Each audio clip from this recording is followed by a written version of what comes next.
Right Honorable Anita Among, Speaker of Parliament y'eggwanga Uganda, ateeseteese olukwe olw'okusuula Ssennyonyi ebbali asobole okulonda Leader of Opposition ataawe gavumenti buzibu oba ataabalumye omutwe. Kampala TV 256 gwena muganda nga kyekumidde Kampala TV 256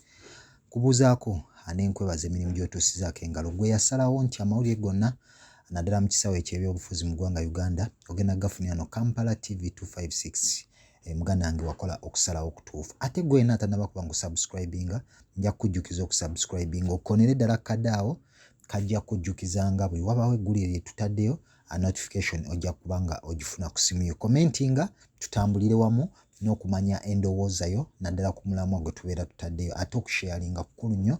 kubanga eddoboozi lino oba message eno etuukira ddala wala buli muntu abadde tannaba kuba nga agitegeera n'agitegeera. Gwena muganda wange akyali Kampala TV 256 ojja kujjukira nti wiiki eno gye tukomekkereza Parliament y'eggwanga Uganda yatudde side za wali eggulu era muno mwabaddemu ebiteeso bingi ebyaleeteddwa abamu ku babaka naddala okuva mu mambuka ne balaga engeri ekitundu ky'omu mambuka bwe kinyigiriziddwamu nangeri ki ekitundu ky'omu mambuka kino ebizibu bye kitubiddemu we biyinza okuba nga bikolwako naddala gavumenti y'eggwanga Uganda. Wabula ekyasinze okukwata omubabiro naddala ebimu ku ebyo ebyavudde mu lutuula sides eyo mu mambuka oba eggulu kyekiteeso ekyaleeteddwa omubaka Richard Lumu. Richard Lumu ono nno yaweereddwa leave okuddayo atuule ateeketeeke ebbago oba etteeka erigenda okukkiriza ababaka bonna aba opposition okubeera nga beerondera Leader of Opposition. Kino nno kigenda kubanga kyawukanira ddala ku mbeera eriwo nti ekibiina ekyokubiri mu kuleeta ababaka abangi mu Parliament y'eggwanga Uganda kino kyekibadde kyerondamu Leader of Opposition ate ne kironda cabinet yakyo. Lwaki kibadde nga kikolebwa y'ensonga nti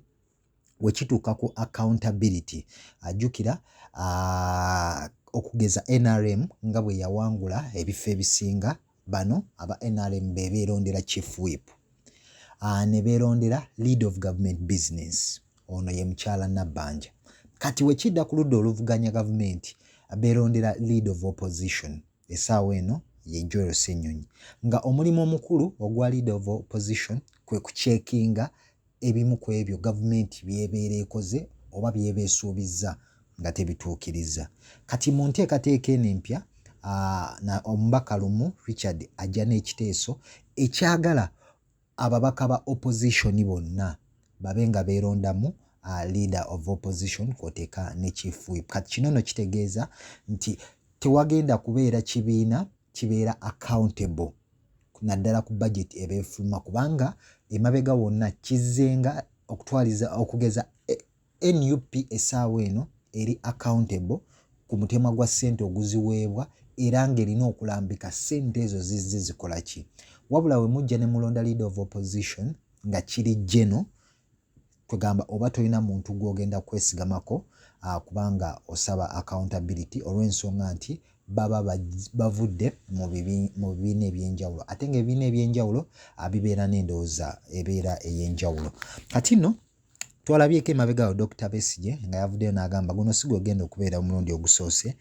ojja kujjukira nti Parliament y'omulundi ogw'ekkumi omubaka amanyiddwa nga Medard Lubega Sseggona okuvaako side za wali Busiro yajja n'ekiteeso kino nno nga kyali akyagala kujja Winnie Kiiza ku bwa leader of opposition wabula omulundi ogwo eyali speaker wa Parliament y'eggwanga Uganda Right Honorable Rebecca Kadaga n'avaayo ekiteeso kino n'abeera nga akikuba era n'akiremesa ne kibeera nga kyasigala mu bbanga wabula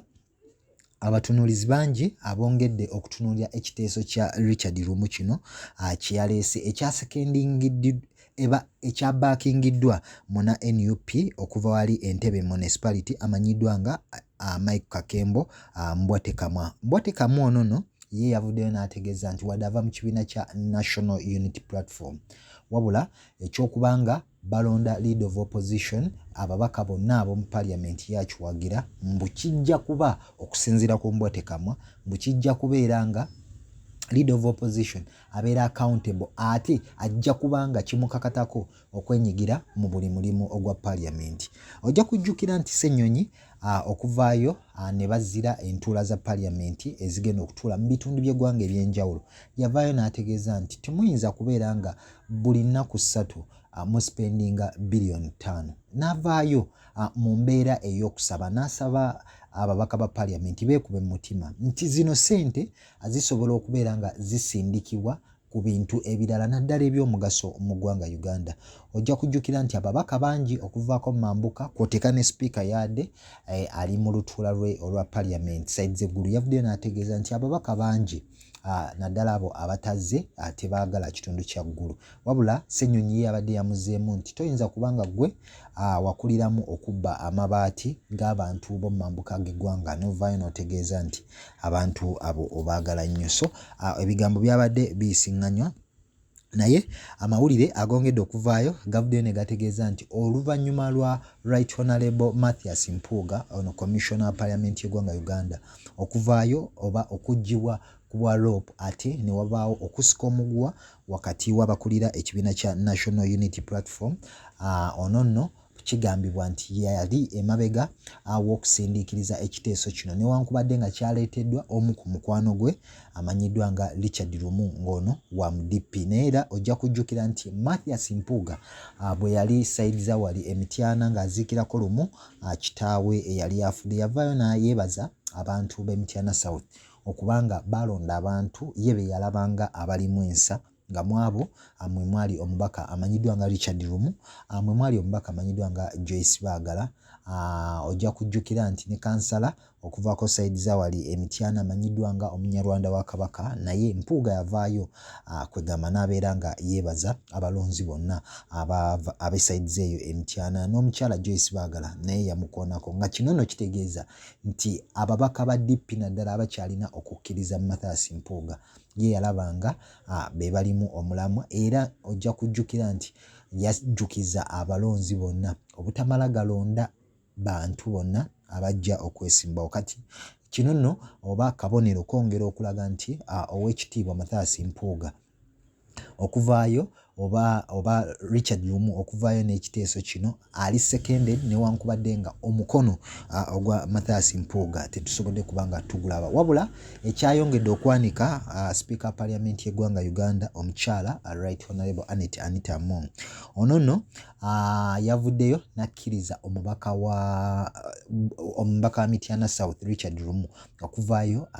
agende afune leave n'ekiteeso kye kino akireete mu parliament akyanjulire yalaba enteekateeka zino zandikoleddwa zitya, wabula omubaka omukyalo okuvaako wali sayidi z'ettololo amanyiddwa nga Sarah Opendi, ono nno yawanise omukono nga Richard Lumu aweereddwa omukisa okwanja kiki kyalowooza ekiteeso kye. Sarah Opendi yavuddeyo yabadde ayagala okutegeeza speaker, wabula bino yabyogedde ng'olutuula parliament luwedde nti bw'otunuuliramu Theodore Ssekikubo yayimuse okwogerako eri parliament aveeyo agitegeeze oba speaker aginnyonnyole lwaki okujja obwesigwa mu bakomishona abeegabira ensimbi obukadde 5 ne bano abaafuna obukadde 4 lwaki ekiteeso kino speaker akyakiremesezza. Nakati speaker yavuddeyo n'amutegeeza nti ezo ensonga tetusobola kuzoogerako, tuwe ekitiibwa abantu b'omu mambuka g'eggwanga, ate agamba nnyanga tujja gakola nga tuzeeyo e Kampala. Kati kino nno Sarah Opendi kyamutanudde n'agamba Theodore Ssekikubo aba yazze n'ekiteeso kye ekitakwatagana na nsonga ziri ggulu, lwaki okkiriza Richard Lumu okuleeta ekiteeso kye oba endowooza ye ate kubimu mu parliament eno etudde sayidi z'omu ggulu? N'avaayo n'ategeeza nti kino tekyabadde kya buntu era kyadde kiraga nti waliwo okusika omuguwa oba n'entalo ez'omunda eziri mu kulwanibwa wakati wa speaker kw'oteeka ne Joel Ssenyonyi, olw'ensonga nti Joel Ssenyonyi yakulemberamu okubanga alagira ababaka naddala bakiikirira abali ku ludda oluvuganya gavumenti obutagenda ggulu era nga twalabye ababaka bangi abatasobodde kubeera nga bagenda eyo. Naye gwe ojja kujjukira nti gavumenti ya Uganda naddala nga yeeyambisa nnyo paliamenti y'eggwanga ekoze ebintu bingi nnyo okubeera nga egezaako okubeera n'omukono naddala ne mu ludda oluvuganya gavumenti ekibadde ekyongedde okuba nga kibakaluubiriza nnyo naddala ku mulundi guno Ssenyonyi lwabaddeko olw'ensonga nti buli kintu ekibadde kijja Ssenyonyi abadde nga akiwakanya nnyo. Ojja kujjukira nti bw'otunuulira akalulu ka IALA oba ababaka abakiikirira mu East African Parliament bano nno bazze balondebwa okusinziira ku babaka ba NRM era nga ekirowoozo kiviira ddala mu State House era nga ojja kujjukira nti n'okulonda kuno okusembyeyo tikubadde mubaka wa kibiina kya National Unity Platform olw'ensonga nti President Museveni emabegaawo yavaayo n'ategeeza nti ababaka ba NUP bakyamulumya omutwe era yabayita bad MP n'avaayo naye ojja kujjukira yasaba ababaka oba abalonzi obutavaayo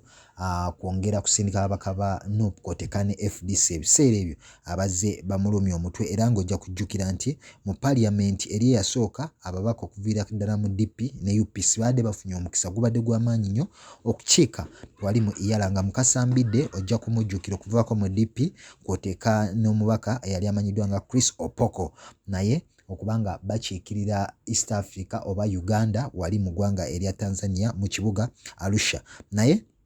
ku mulundi guno era ojja kujjukira nti omubaka omwegezi wa DP amanyiddwa nga Silanda ono nno